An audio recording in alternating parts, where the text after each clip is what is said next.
2009 was the last year that a factory-built step-side pickup truck rolled off the assembly line, and that was a Ford F-150. Chevy had discontinued their step-side truck offerings a few years earlier, and Dodge did so way back in the 1980s. Which begs the question, why were the step-side trucks dying? See, if we rewind the clock back many decades, we'll see that step-side pickup trucks didn't just exist as an option, they actually defined what a truck was. From the birth of the American pickup in the 1920s all the way through the mid-1950s, the step-side wasn't some optional styling choice or niche package. It was how trucks were built, period. And for those who may ask why, that answer can be found at the intersection of simplicity, utility, and cost. Early truck beds were designed with functionality in mind and no fashion. By placing rear fenders outside the bed, manufacturers could construct a cargo box with flat, uniform sides, thus using fewer stamped panels, which meant lower production costs and faster assembly. As a result, it was lighter, easier to repair, and crucially, it used less steel, which made it more profitable to sell at scale. It also helped that the step on the side proved very useful for loading and unloading stuff from the bed of the truck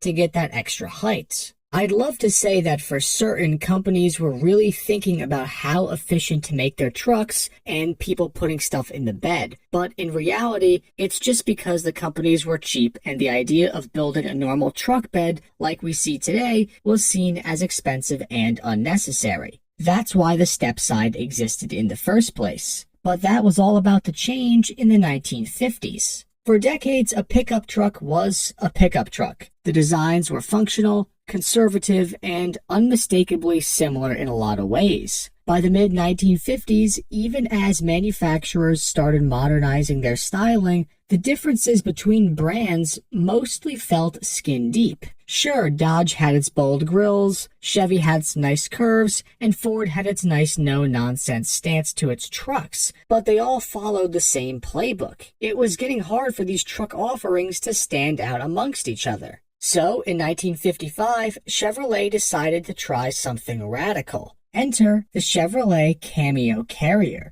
a deluxe version of their Task Force pickup truck that swapped the traditional step-side look for a sleek, slab-sided rear end. It had fiberglass fenders that were molded flush with the sides of the bed, and it was painted in two-tone colors with chrome accents. These trucks were more like a Bel Air coupe than a farm vehicle. Visually, they were stunning, and they were so much different than other trucks offered at the time. Functionally, though, not so much. The Cameo's bed still sat on a traditional narrow step-side frame. Those new slab-sided fenders were attached on the side of the cargo bay, so the cargo space itself wasn't actually any wider than a regular step-side. The design was intriguing though, and Dodge followed suit with the D100 swept side in 1957. But instead of designing a new bed panel to put on the side, Dodge improvised and bolted the rear quarter panels from a two-door station wagon onto the bed of the truck. The result was striking, yet strange. It had fins for starters, but it was also awkward, heavy, and not particularly well suited for any real hauling. Like the Cameo Carrier, the swept side was more of a style experiment than a practical evolution of the truck. But that's where Ford got it right. In 1957, while Dodge and Chevy were still figuring out how to look modern, Ford delivered a truck that actually was modern. They called it the style side. And unlike the Cameo or the swept side, Ford's design didn't just glue pretty panels onto a narrow bed. Instead, they engineered a completely new cargo box in the back that stretched the full width of the truck, with the wheel wells now being recessed into the bed. It didn't just make the side of the truck smoother, it also made that bed more usable. Now you had the same flat-sided aerodynamic profile as trucks like the Cameo Carrier and the swept side, but with a wider floor and more cargo space, which meant easier packaging for toolboxes and gear in the back. Technically, because the wheel wells were in the bed now, you lost that exact rectangular shape that a step-side bed had. but you gained volume and practicality in doing so, because you still had just as much space as a Stepside that was a perfectly uninterrupted rectangle, but you also now had space in front and behind those wheel wells that was inside the bed. For that one model year, the Styleside gave Ford a massive strategic advantage. So much so that by 1958, Chevy scrambled to get their own version of a functional Styleside truck to market, one which they called the Fleetside on Chevy trucks and the West Side on GMC trucks. In 1959, Dodge released their new version as well, which was called the Sweptside, and even International now offered trucks with a full-width bed. In just a few short years, the market changed forever, with every brand offering both variants, a Stepside and a Styleside type bed for their trucks. As we moved into the 1960s, trucks got more boxy. The Stepside and Fleetside style debate was still fierce, with many people still preferring the looks of the tried and true Stepsides.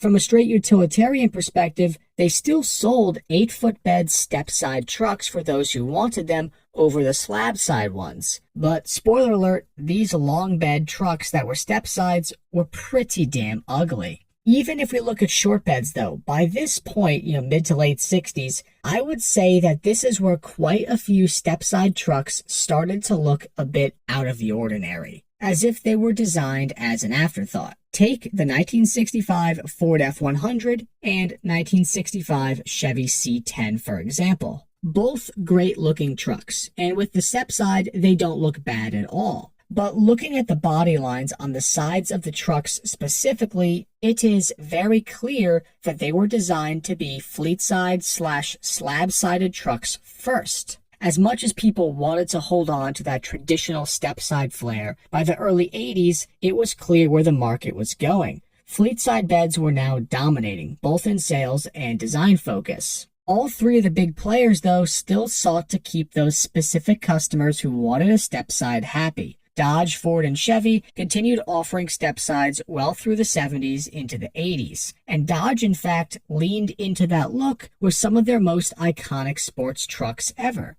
The Little Red Express, the Midnight Express, and the Warlock all wore the Stepside proudly, but that Stepside nostalgia was not enough to keep them alive forever. Right after this, Dodge was the first of them to quietly phase out their Stepsides by the mid-80s. Chevy and Ford held on longer, carrying them into the modern era, even as trucks got taller, rounder, and more refined. On the round point, though, it's actually strange that the softening of truck design in the late 90s and early 2000s actually gave the Stepside a second wind. On certain trucks, like the second-gen Ford SVT Lightning, the narrower bed and those flared curvy fenders just worked with the more smooth design. The proportions felt purposeful again, and they didn't really look like an afterthought. And the same goes for the early 2000s Stepside Chevy trucks. That little bit more rounded off front end complemented the Stepside nicely, even though the designs now had more continuity to them, but the reality was simple. By this point, people were about 50 years into Fleetside trucks being in production. Demand for these specialty Stepsides had almost totally dried up. Most truck buyers wanted the maximum cargo space and a clean, modern look. If that's what 90% of customers wanted, then for a manufacturer, designing and tooling a second, less practical bed style just did not make financial sense anymore. Manufacturers were also under increasing pressure to meet ever stricter emissions regulations. Aerodynamics started to matter for trucks now, and the curvy fenders of a Stepside acted more as an air brake than anything else.